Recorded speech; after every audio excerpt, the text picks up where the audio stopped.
right, Solo. I have a couple of questions for you. Are you ready? Niko tayari, twende kazi. So what we have here is a few amendments to what was already existing. There was a Gazette notice that was made that would essentially affect land investments in general, land buyers and land sellers. So please tell us what some of those amendments and changes were to the fees. There's many changes for the Land Registration Act. This was Gazette Notice number 77 from 11th of April 2024, affected a raft of various fees related to land registration, and that involves the land registry specifically. There have been other fees as well that affect surveys. Others affect the Physical and Land Use Planning Act, the fees related to those processes. So there's many, and we can post a Gazette Notice, the comprehensive one, on our website that people can download, as well as where they might be able to find it from the government websites. But perhaps you can tackle the ones that jump out to you, and we can go through those. Yeah. Even before we go into the specific items, why is this change happening? Why are they increasing fees? What's going on? I think the primary motivation is revenue generation. The government is being very proactive, I should say. Some people might say aggressive. I wouldn't use that word. I would say the government is being proactive about revising fees to reflect the current reality, economic activity. This even affects things that have to do with valuation, for computing tax rates for counties, and land rent for the national government. Because I think the valuation rule we've been using up until now was from like 1980 something. Oh, okay. Which is not reflective of the current reality. So I think as part of that whole revaluation of the base, this has come out as well. Ultimately, government needs to raise capital, revenues. Revenues are what finance government, service delivery. To what extent these fees goes towards servicing our Eurobonds, I don't know. I don't imagine that they do, but in general, government, both national and county, are being very proactive about own revenue generation. Yeah. So with that said, now that we understand why they're doing it, is it to our benefit as Kenyans, or is it to our detriment? I think it's ultimately for our benefit, because then otherwise we have issues with service delivery, right? So these are supposed to help with the government's delivery of services to us as citizens. So we could complain about the cost, and some of those are a bit extreme, and we'll go through a few of those. But ultimately, my attitude in general is we have to support government to provide services to us. We're the ones benefiting, so there's not much use in complaining. And to be honest, the fees have been very low for a very long time. So it's about time. Well, I'll play devil's advocate and say, there's been a lot of challenges, or Kenyans have been facing a lot of challenges when it comes to getting services in regards to land, right? Whether you're buying or selling. So it's not just the fees that they ask for, but there's a lot of kickback, and there's a lot of money that's moving around that's not supposed to be moving around, and that's not accounted for. So, is this going to be a further expensive affair, or is this what is happening going to mitigate rather what has been happening in regards to kickbacks and corruption? Well, I don't think government makes policies with kickbacks in mind. These are just formal fees, as government has the right to determine, right, what they need to charge or levy as fees or taxes or whatever you want to call them. The issue of corruption related payments, that's a separate conversation that private citizens need to have, including with themselves, because someone's paying them. So as much as a corrupt individual in government or power might ask for a kickback, there's a private individual somewhere who is on the other side of that coin. So I think that conversation cannot be had honestly unless all parties are on the table. But that's a completely separate issue from this. This has nothing to do with kickbacks or mitigating corruption. This, in my view, is simply an effort in revising the fees the government has to raise to properly provide service delivery for the various functions and departments. And are the channels of payment going to be the same as before? No. So that's one of the major changes I've made, is most payments have to go through Ardhi Sasa. Well, specifically the ones we're discussing today relates to the Land Registration Act. They have to be done and processed through Ardhi-SASSA, which is awesome if you ask me. You pick the service you need to pay for, it generates an invoice, just like it does on eCitizen when you're renewing your driver's license, or perhaps paying for a new passport or a new ID. It generates the invoice electronically. You make the payment to the government's account, and it provides you a receipt. That, in my view, is an excellent development. Again, this has nothing to do with kickbacks, obviously, because you're paying the government directly, which is the point. The other conversations, those can be prosecuted in the proper forums. Yeah. Was there an issue of receipts before? Yeah, I mean, receipts have always been there. It's just that a lot of these fees needed to be made to multiple various outlets, which has been part of the problem. It's been cumbersome. And when you have cumbersome processes, you open a door for corruption because people want to streamline the experience for themselves, and to whatever extent the service provider or the official who's providing the service can insert themselves in that process and collect payment without receipts. That's been happening. Kenyans, I think in general, we like to dance around these issues, but it's a fact. It's been happening. It's one of the reasons we've always made noise about doing things right. And I think the government's initiative to funnel all payments to their official accounts through Ardhi-SASSA or eCitizen is nothing but positive. Okay. Yeah. I think before we go into the fees, there are some new fees that have come up. Maybe we could touch on those before we go into the others. Before, and we as Grand Acres have been very strong in communicating that there is nothing like a special board, but we've seen a change in that. Yeah, well, I wouldn't say but. Yes, special boards have always been illegal. They've been an illegal arrangement to facilitate ex-officio payments to corrupt individuals, which is why we've always recommended do not do special boards. There was actually a time when the Ministry of Lands published a notice on all public notice boards around the country advising members of the public not to engage in special board arrangements because they were indeed illegal and procedural. But I think the government has recognized, and again, this is the reason special boards were coined, right? Because in most parts of the country, land control boards, and when we talk about boards, we're referring to the land control boards. They meet once a month for specific zones. That day of the month is usually fixed. For instance, in Mashuru sub-county, which affects our projects in Imbuko, one of our most popular projects, they meet the last Wednesday of every month. Whatever date that is, it's the last Wednesday of each month. And the challenge with that sort of fixed itinerary or schedule is that every now and then, enough times, with a population of 54 million people, even a 10% rate is significant, right? People need urgent service delivery that may not necessarily be accommodated by a 30-day wait for the next formal land board hearing. And so this created room for people, corrupt individuals again, to step in and say, listen, if it's for a succession thing, people are selling land often to raise money to treat a sick family member. They don't have 30 days to wait. And if they need the land control board's consent for one thing or another to facilitate their being able to sell a property or subdivide it or use it as security for a loan or whatever the case may be, that becomes a problem. So people took advantage of that and said, listen, you don't have to wait 30 days. The formal fee is 1,000 bob.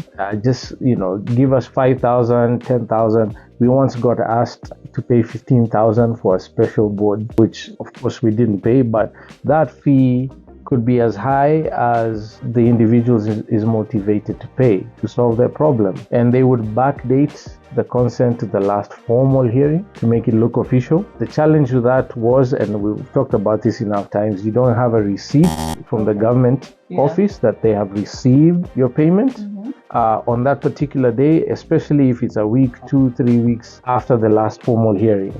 Because it's difficult for them to manufacture dates on the receipt books. The other thing is you didn't appear in the minutes or the schedule for the hearing of that day. So it's deemed an unprocedural consent which can be challenged and annulled in court or by court of law. This happens all the time, which in effect makes your ownership null and void. And this has also happened many times in court, right? So the issue of doing things outside of procedure, established due process, has been a terrible one. Okay. So I think now what the government has done is they've recognized the practical implications of these limited formal hearing dates. Okay. And they've made a provision for special consent or special boards. You pay again through RD SASA.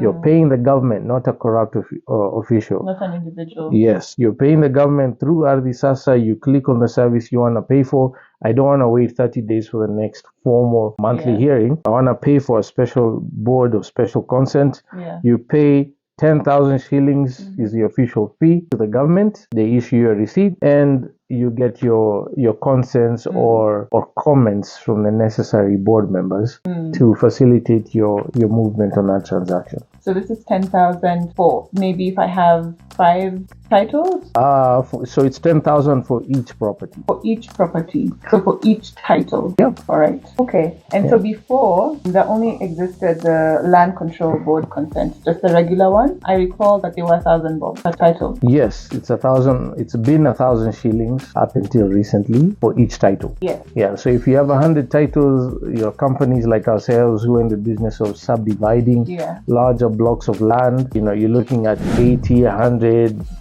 500 titles being subdivided from one block, then you're paying 1,000 shillings times the number of titles. But now that official fee for the regular land control board has gone up 200% to 3,000 shillings. To 3,000 bob. Yeah, up from 1,000 shillings. And again, these are all official fees you pay through RD SASA, not corrupt individuals. Okay. And it's not difficult to imagine what that does for the government's revenue generation. All of a sudden, now they can collect 200% over and above what they've been collecting. Okay. Yeah. So the regular land control board consent was formerly 1,000 bob and now it's 3,000 shillings per title. Yep. And now there is the existence of the special land control board that is now 10,000 bob per title deed. Only, yes. Only. Yeah. Okay. There's something else that's new. And it's called the Professional Advice on Registration Matters by Registrar. This never existed. For the longest time, I believe also as Grindacres, we really put in effort to make sure that the public was educated in regards to everything land buying, land selling. Is this something similar that now that, they have a service that's going to help the common Mwananchi with information or the... Yeah, I think this is a positive development. I think because the fact of the matter is there's no higher authority at the registries than the actual registrar, right? So members of the public would invariably want to seek their advice or guidance on how to do a particular thing, especially when professional legal services are not readily available to them. Correct. Someone in rural Kenya doesn't know how to find a licensed advocate of the High Court of Kenya from their corner of the country, but the local registry office for the Ministry of Lands will have a registrar in place and they could consult. I see value in that. And so the government has created an avenue for people to actually pay for that professional advice from the government authority, which I think is good. How much? 3,000 shillings, according to the roster that they release, is what you pay. You pay on RD SASA, you come with your receipt. And then you get your service. Yes. So before this existed, where were guys going for advice? If you're not using a licensed advocate like ourselves, which costs money. Yeah, way more than 3,000 shillings, I might add. Then you're looking at dealing with brokers at the registry who will demand whatever it is they're demanding to help you, to facilitate, or the government official would demand whatever they wanted to demand to provide the guidance, the counsel, and the advice. And those who are ex-official, those who are not being received by the government, those are being received by individuals. But now, government recognizing the reason those ex-official arrangements existed have created a formal and proper way for people to actually actually receive those services by paying the government for the services. Do you think this is going to reduce the number of challenges that we hear people are facing in regards to you buy land and then 10, 15 years from now, someone comes and says that the land doesn't really belong to you for one reason or the other? Do you think with proper advice now available to the common Mwananchi that those cases are going to reduce? If people actually utilize the services, yes, I would like to imagine that it would, because what this does is it introduces control mechanisms, accountability mechanisms, so that if I have a receipt that I paid 3,000 shillings to consult the registrar told me to do number 1, 2, 3, and I did, and it somehow resulted in me losing property or some other loss, there's accountability. So that's a plus. But then again, this depends on people actually using the service. If you don't have the receipt from Ardhi Sasa, it doesn't matter what you say, they'll ask you, did you pay the fee? Oh, the registrar told me to do this. Okay, when did he tell you? On this date. Where's your proof? So keep your receipt. Don't throw away your receipt. Don't put them under the mattress. Keep your receipts well. Okay, so we've tackled the new items, when it comes to the fees. Now let's go back to the things that were already existing, and now the prices have changed. One of the common ones is, we've already tackled one, that's the land control board, which was previously 1,000 bob and now it's 3,000 shillings.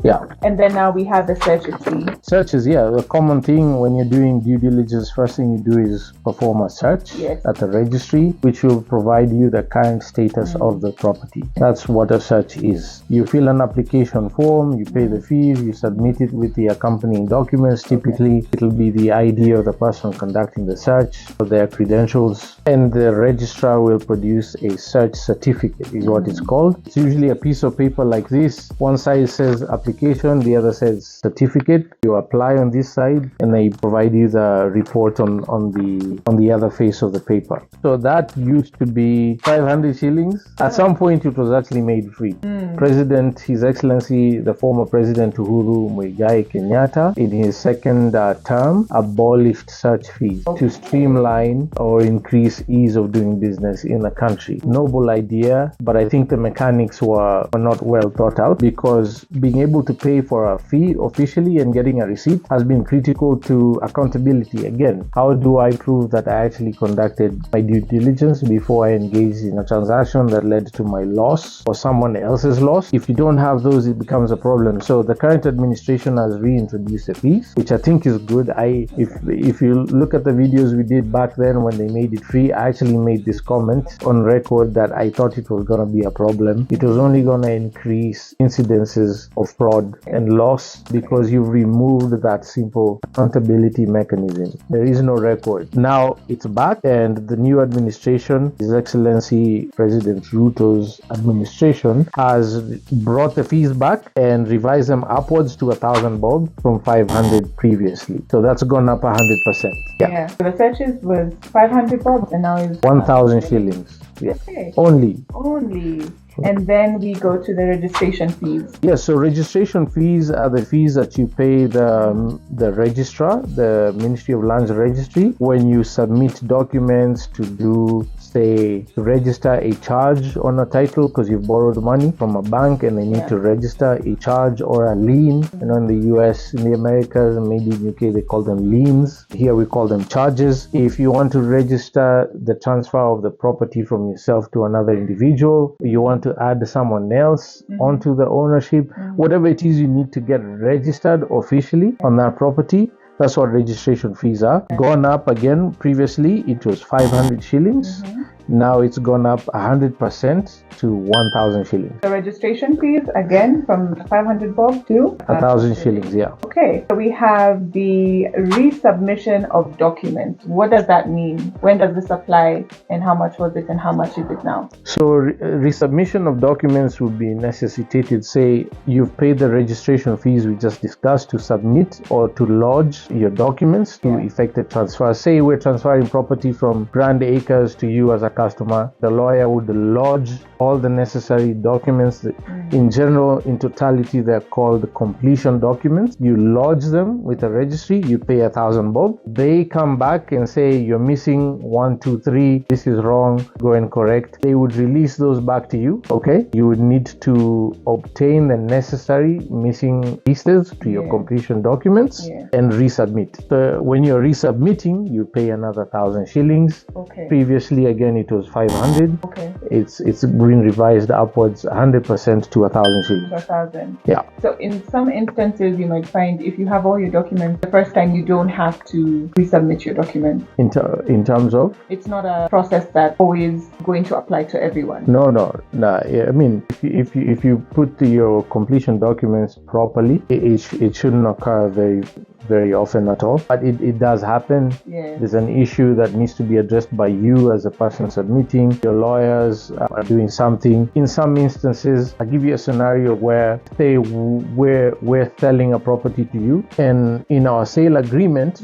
we negotiated and agreed that you would only pay the final portion of your purchase price to us when the property was registered in your favor. Now, your funds could be sitting in escrow. Ideally, they should. I, as a seller of property, would never initiate the transfer of ownership unless I was sure the money was sitting somewhere waiting for me to grab it after I have fulfilled my promise to you, right? So, assuming that happens and something happens to the funds midstream, or you decide, you know what, I don't want to continue, and I annul this transaction, you could actually, there are instances where you could retract the documents from the registry before the registration is completed. So in that instance, if we retract the documents and then sort out whatever your concern was, and we decide or agree to proceed, we would have to resubmit.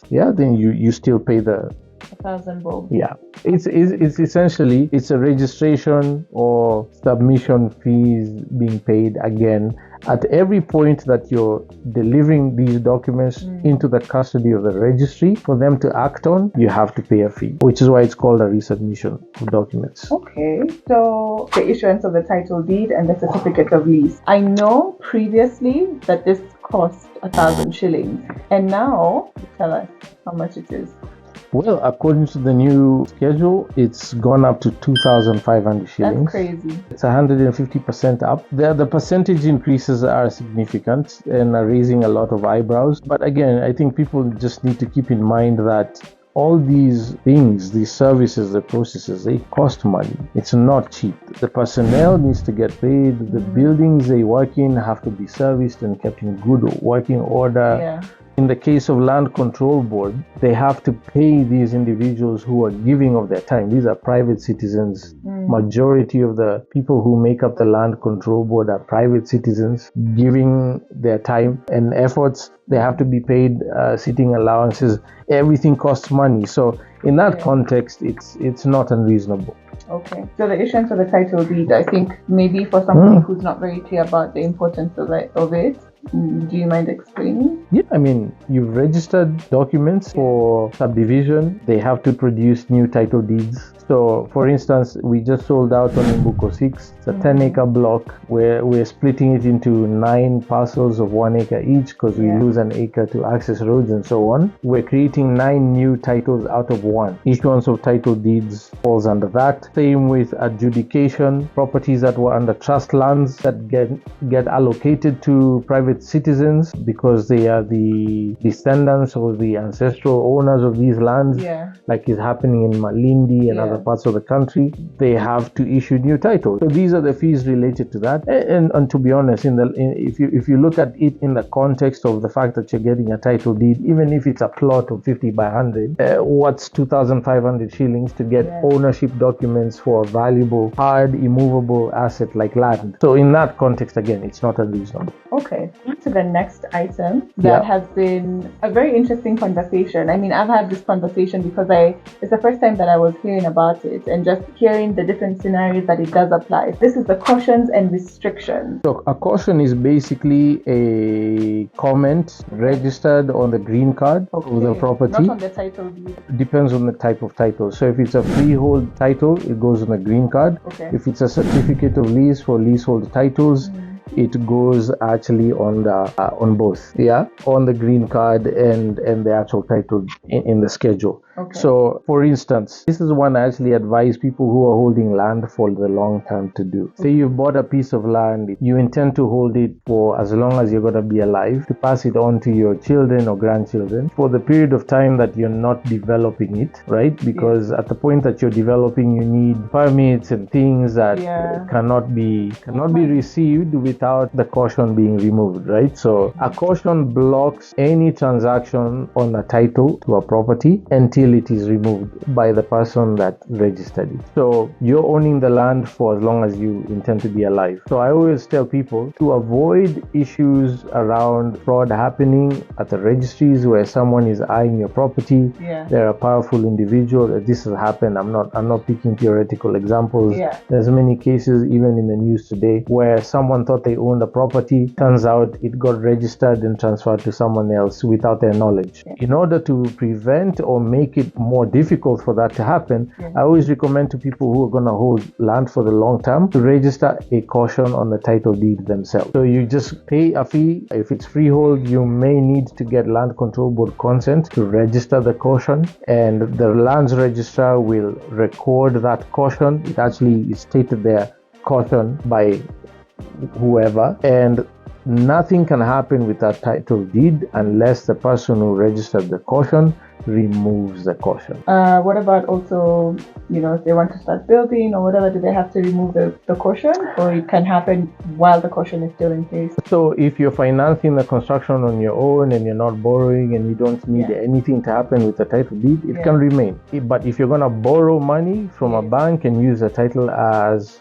security, you would have to remove the caution before the bank can register a charge against the title. What happens if somebody dies, right? And the caution is still in place? So you would need letters of administration issued by a court of law granting someone authority to remove the caution or to do anything with that property. If someone is registered as the owner on a property and they pass away while they are still registered as the owner or have registered the caution, presumably if there was succession planning, it is clear who gets authority to do that, power of attorneys and that sort of thing. If there aren't, you have to go through the succession process with the courts of law, and the court will issue letters of administration appointing such and such individuals as the persons having authority to engage with the title deeds going forward. Okay. So still on caution, again, I mentioned this is a conversation that now people have been chatting about, and the shock on people's faces when they realize that you can actually put this in place in a situation where you are married, right? And then you have acquired, let's say, property within your marital period, and you find out that your spouse has been selling property without your consent in however way they have. Tell us more about that. Well, strictly speaking, today, your spouse cannot sell any property without getting an affidavit sworn by yourself as their spouse, giving consent to them selling the property, even if you're not registered as an owner of the property. Say it's your husband, they're the only ones registered on the title. Even in that situation, they are required to get a spousal consent. It's a sworn affidavit commissioned by a commissioner for oaths, a licensed advocate. Whether or not my name is on the title doesn't matter. As long as you're married to them, they have to get a spousal consent. Does this only apply to property I bought while I was married, or does this also apply to property that I acquired while I was... It's applicable even for property you acquired before. So even property I acquire now while I'm single, when I do get married, for me to sell, I do need spousal consent. Okay. But it does happen where people are purchasing or are selling property without their spousal's knowledge. It's not supposed to be possible unless they have they've done fake spousal consents, which I know happens. People pay women or men to pretend to be their spouses. We've heard of those stories. But an extra measure one can take to just add roadblocks to that process. Register a caution. Let's say it belongs to you. So who registers the caution? You as a property owner, or me as your spouse? So the property owner can register a caution on the title themselves, or anyone who can prove that they have an interest, a legal interest in the property. whether it's a bank, whether it's someone who loaned them money, or the person that sold them the land, maybe they haven't finished paying for the land. You need documents to provide the authorities to prove that you do have an interest in the security of that property, and you can register a caution. A spouse can certainly do that. You can communicate your concerns and get the necessary authority to register a caution. It's just one other speed bump to put in the way to make it more difficult for a crooked spouse to sell off the property without your knowledge or involvement. So the cautions and restrictions was 500 bob and now is 1,000 shillings. Again, 100%. Yeah. Okay. So the next one is replacement of lost titles. How much is it? How much was it? How much is it now? This used to be 1,000 bob. It's now gone up 150% to 2,500 shillings. Wow. And is it difficult to replace a lost title? No, it's a very simple process. We've done videos on this before. You can find them on the archives for own land in Kenya. And even better yet, you can consult a licensed advocate of the High Court of Kenya to help you. There's a very specific procedure you need to use, including gazetting. The fact that such and such a title deed or reference number, whatever, is lost or is being replaced and that sort of thing. And a lost title can be replaced. And so the fee has gone up from 1,000 shillings to 2,500. I mean, we're talking about expensive assets, right? You know, land is it's not a loaf of bread. Yeah. So I think if people keep the bigger picture in mind, the fee increments are inconsequential, or maybe not inconsequential, but negligible. Yeah. Okay. So the next one we have is rectification of register. So every now and then, because these registries are created and maintained by human beings, error does occur from time to time, whether it's spelling errors, misreferencing of the title deed reference, or even including details on a register for the wrong property. It happens. The human beings, we make mistakes. If that can be proven to be an error, it can be rectified, and that's a fee you pay. It used to be 1,000 bobs. It's gone up 100% to 2,000 shillings. 2,000 shillings. Yeah. That's rectification of register. Yep. Okay. And then we have the attestation by registrar. So this is basically what a lawyer would do in terms of certifying a copy of an original document as being a bona fide copy of an actual original. This is the same thing, attestation by a registrar of registry documents. So this is something a registrar can do only for documents relating to their office. They attest that this is a true and believable document produced by the government, by this office or this department, particularly when you have to provide documents in a court of law to prove one fact or another. That's when that happens. Okay. Yeah. So I think we're done. We've addressed everything. Have we said how much that went up by? Used to be 500 bobs, and it's now 2,500 shillings. So that one has gone up 500%. That is crazy. Yeah. You know, Grand Acres. Yeah. You sell land, right? Let me say we sell land. Tunauza shamba. Tunauza shamba. Yes. And a lot of the questions we get from our potential buyers before they have engaged with us is, are there any hidden costs? Over and above the 5.49 million I'm going to pay, are you going to come back to me and say, oh, we need an extra 550k to cater for this, this and that? One, my question is, for the land that you sell, are there any hidden costs? Or for the prices that you do sell your property for, that all this is catered for? And then number two is this going to affect the cost of your land? Okay, number one, we never have hidden costs. We're always transparent about that. Typically, we will advertise a selling price for the land, and we will tell you normally that this does not cover legal fees or stamp duty. Legal fees will depend on your advocate, what they need to charge you to represent your interest in the transaction. That's on you.